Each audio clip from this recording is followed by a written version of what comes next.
I'm 25, and here are the lessons that I so much wish my 20 years old version of me would hear. I remember myself at 18 years old dreaming about how would his 25 years old version behave, what would it do, how would it look like. And I remember that I was thinking that at 25 years old, I would be this kind of successful grown-up man, kind of stable job, and be very successful and rich, and I had this amazing woman next to me that I'm so deep in love with, and I would have this kind of the origin of the family, that I would drive a nice car, have a nice job, and so on. And here I am at 25. I believe that where I am right now is only the extrapolation of myself 5 years before. Speaking to this version of myself, speaking to this 20 years old boy, I would so much love to share with him some lessons I've learned over the years. So here are the most essential rules I learned over the last 5 years trying to become the better version of myself. I think the thing I lacked most when I was 20 is that I did not have the courage to ask myself some deep questions about who I am, what I want to do with my life. And I wish I asked those questions a lot more and much earlier. And it's pity that a lot of people do not ask these questions even at their 30s and 40s. But I do really believe that this question is the ultimate self-discovery mechanism of yours. It's like the ultimate cheat code in your life. It's like understanding who you are, and what is more important, understanding who you are not. Having this clarity in your life will give you so much. I wish I asked myself this question earlier. And I remember at my 20s, I was kind of just this arrogant prick who thought like he's gonna invent something, or like he's gonna come up with something later on, like don't bother. And I was looking at my friends and like my social groups, and I was just chilling and living my life, never thinking any damn thing about the future, about where I'm going. Like I did have like the vague vision of that I'm going to go to the university, and then I'm gonna find a job, well, the girl who's with me at this moment, I don't know, probably we'll be together. And well, for fuck's sake, like I cannot really tolerate this amount of arrogance and being this kind of person who, I think it's just the age thing. If I would be to give the only advice for my younger self, it's this answer: to actually overthink, to think about things, to reflect, to dream, to start asking those hard questions that few people know answers to. And that's okay. Those are fucking hard questions. And mind me, you will not have the answers for these questions at your 20s. It's just the mental exercise. It's not the result you're looking for, it's the process you're aiming. So yeah, this is my first rule. Ask more questions to yourself when you're 20-year-old. Courage is not the absence of fear. In fact, it's the presence of it. If you do some things that feel scary and you don't feel this sense of fear inside of you, this is not courage. It's not bravery. Probably the thing that you try to do is very, very easy, and it does not challenge you. Feeling fear is the essential part of courage. Real bravery is doing things in spite of the fear you have. The second rule: follow your passion is bullshit. For a long time, I've been the advocate of this Mark Twain's quote of that if you do what you love, you will never work a single day in your life. And there is misconception about this. I believe where the problem lies is that we mistakenly misplace the word work with the word hardship, and no wonder people don't want to do hard things and they don't want to suffer. That's why they want to follow their passion to do something that they really enjoy doing, and so they feel this fulfillment and inspiration and like life is a beauty, right? But in fact, reality is a bit different in a way that if you want to achieve great things, they will come at a cost of your energy, your mental efforts. You will need to have the skin in the game. And it will be fucking hard. It will be fucking hard to do something that you're really passionate about, something that you see meaning in.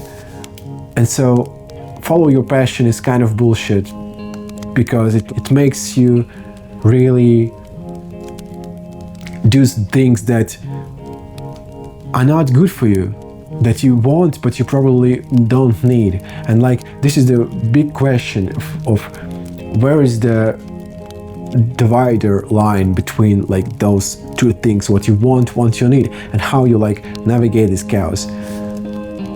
And my answer to this, that I did not know at 20 but I kind of feel right now, is that you should follow whatever you see meaning in.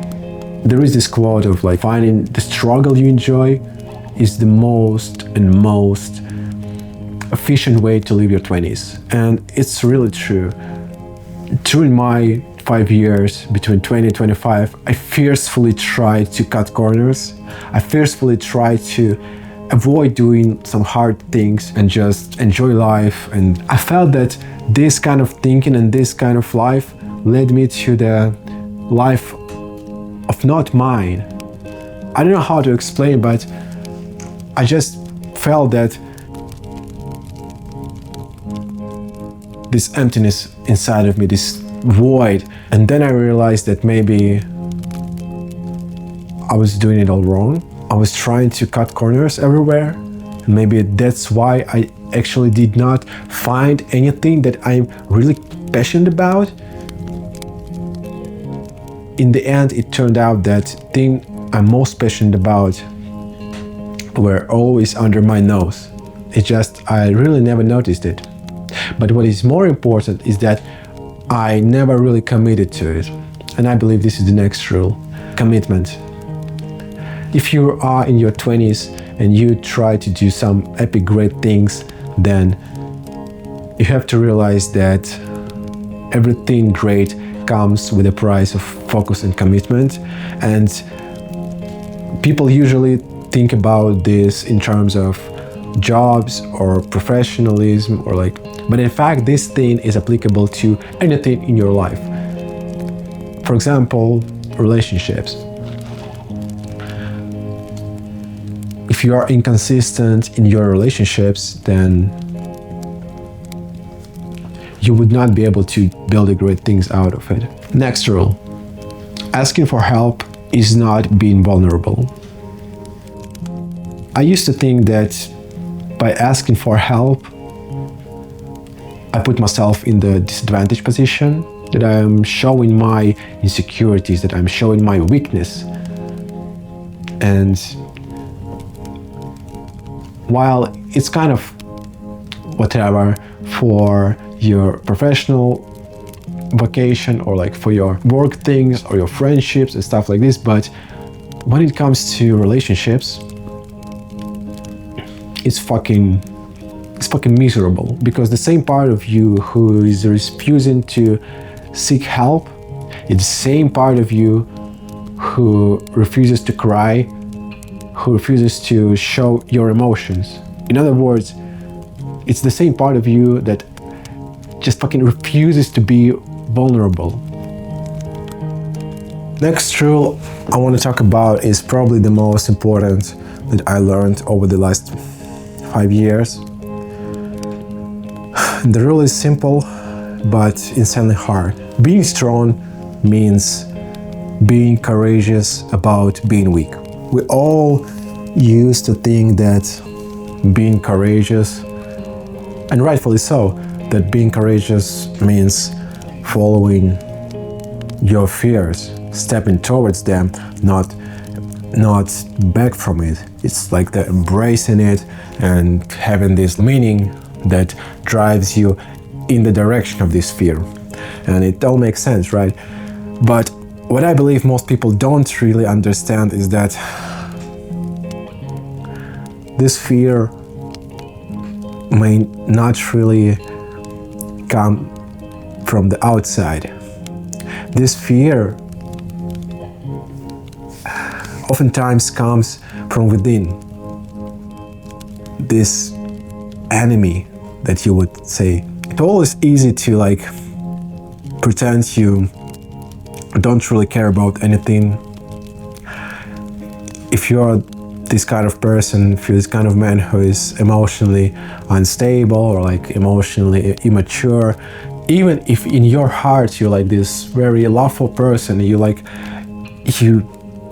fall in love with a beautiful girl of yours, and you love the cats and you love the dogs, and you smile when you see cute things, you're a good man, right? But at the same time, you may find yourself being in a relationships where you see yourself as a kind of the weapon of destruction. You may find that it's hard for you to actually open up. It's hard for your partner to deal with you, even though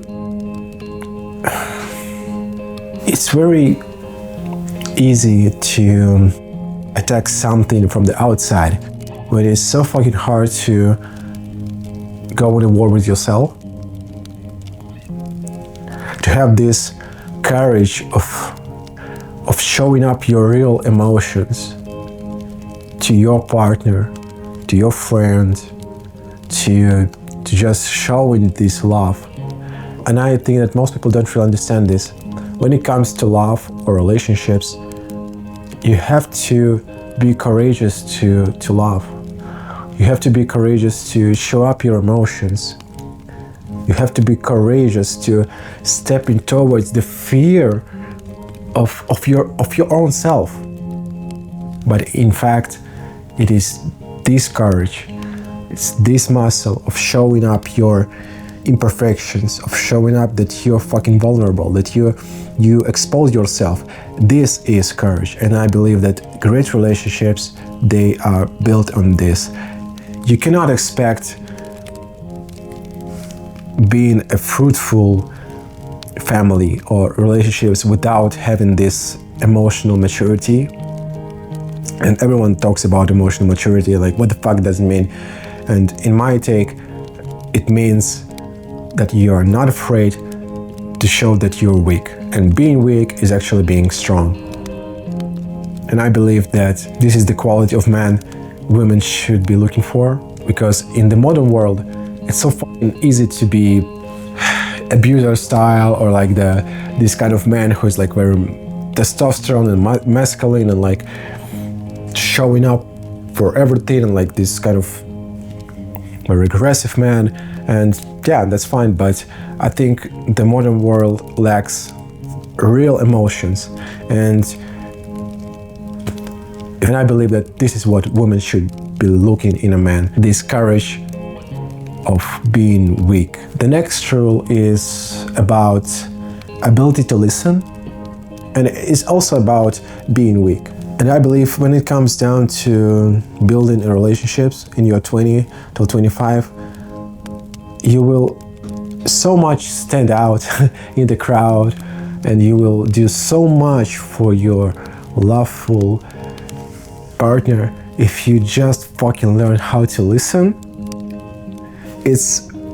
I cannot comprehend this enough, how this is the hardest thing in men's culture.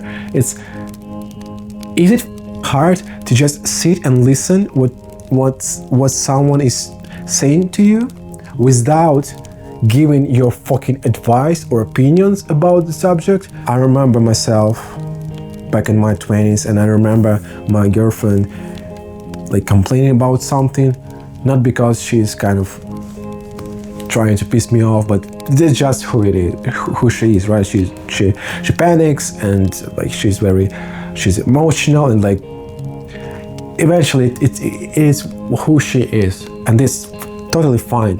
This is her, and this is okay. Her emotionality it's okay. But I remember myself complaining about her complaining.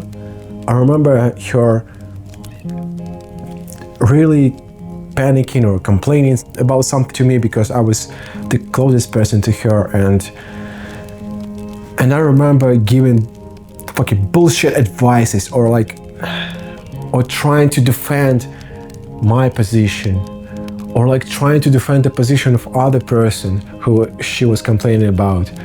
It only a few years later, 5 years later, I realized that what she needed was very simple but not easy thing. What she needed was just to fucking sit and listen to her, to feel her. I promise you, this ability to listen will benefit you not from within the relationships, but also in the aspect of any part of your life when it comes to human interaction. The other thing is that this ability to listen also flourish in a way where you have to support someone.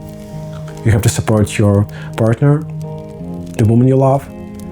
And so for me, I remember there were days where my girlfriend, she was again complaining about something. She was really nervous.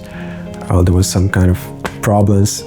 And I remember kind of trying to push her back.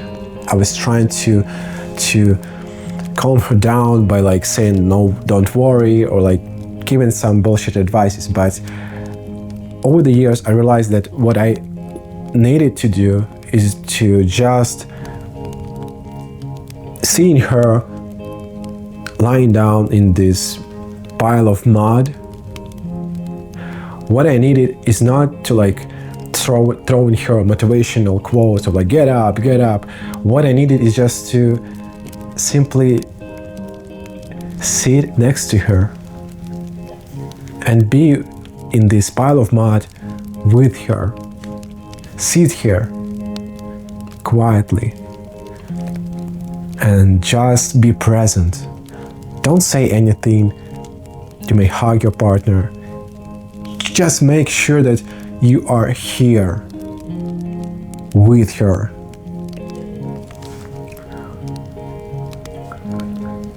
And then when the time comes, you will stand up and you will give her your hand, and she will take it, and you will both stand up, and she will thank you. The same goes for friendship. The same goes for a friend. It's a pure art of understanding where the person needs an advice or when the person needs just to be heard. And I can bet that 9 times of 10 person doesn't really need an advice.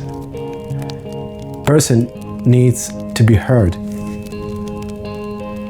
Because in this noisy world, it's so hard to actually hear yourself. That's it. The only true great relationships are built when both people give all of them away for the sake of other. Building the great relationships means putting your partner as a hero and you as a guide. And in fact, in reality, we oftentimes do the opposite. We treat our partner, our loved one person as a Gandalf. But in fact, we should treat this person as a Frodo. And this is fucking a Lord of the Rings reference. And the point is, you should treat your person, your loved one, as a hero. And with this being said, the adjacent lesson is that you have to stop treating your girlfriend or boyfriend as your girlfriend or boyfriend and start treating them as the mother or father of your children. if the following things are correct. If you feel yourself as a true you next to this person, if you feel that this emptiness inside of you, this void that you were born with, actually being filled when you in the presence of this person, then I'm asking you to please, I'm begging you to stop treating this person as a girlfriend and start treating herself as a mother of your children. This small paradigm shift will allow you to catch the moments when you allow yourself to say stupid jokes or just be arrogant prick. And in general, when you catch yourself being the lesser version of yourself relating to the partner of yours. So this is very important. Stop treating your girlfriend as the girl you meet and hang out with, and stop treating her as the mother of your children if you feel yourself being next to her. Another lesson on the relationships and the family building when you're 20 is learn this difference between what you want to say and what they need to hear. As men, we oftentimes feel obligated to say out loud what we want to say. But oftentimes, that's not what fucking has to be told. It's not the thing that your partner needs to hear.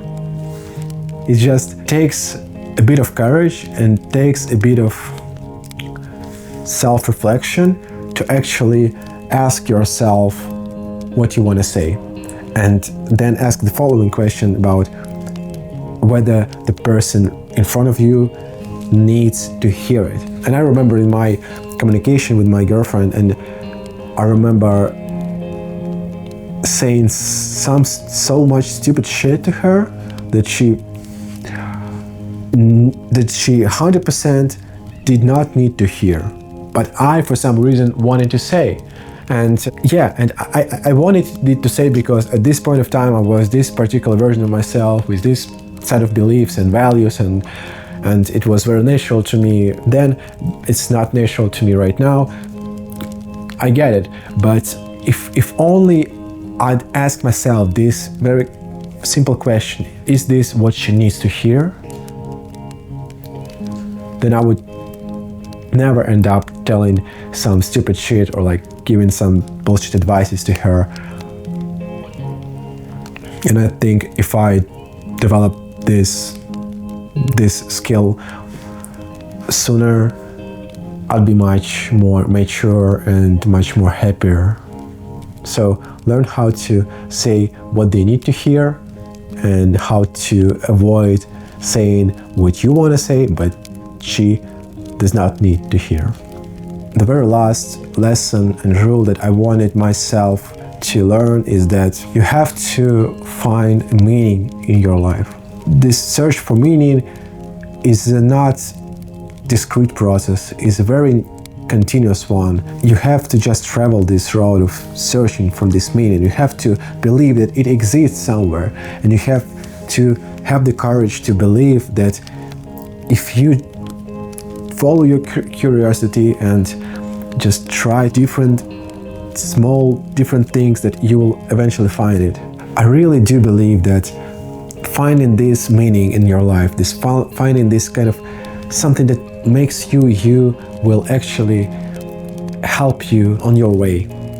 Because if you really want to achieve great things, and if you really do want to build something great, then be sure it's going to take shitload amount of hardship, and it will be hard, and you will not run away from it by having some kind of cheat codes. You will not find any cheat code to achieve greatness. The only way forward is through. The only thing that will keep you alive and keep you afloat is this sense of meaning in your life, this sense of that there is something bigger than yourself, and this meaning it's even more bigger than all of the efforts and hardships and fears combined. It's like seeing this problems and fears and like complications in front of you, and they look like a huge like monster from the Doom game, like it's fucking from the hell. It looks at you and you're terrified, but you see behind him this very soft, very light figure of like Galadriel, elvish figure that shines and has like elvish music behind it. This elvish figure, this shiny object is what actually is your minion, and you're no longer afraid of this monster because behind it stands a much larger purpose, much larger meaning that justifies the battle, that justifies the war of you and this demon. I wish I had this in my 20s, but because I hadn't found it in my 20s, I had spent half a decade chasing tails, shiny objects, and being really insecure and in pain because I did not even look for this meaning in my life, because no one had told me.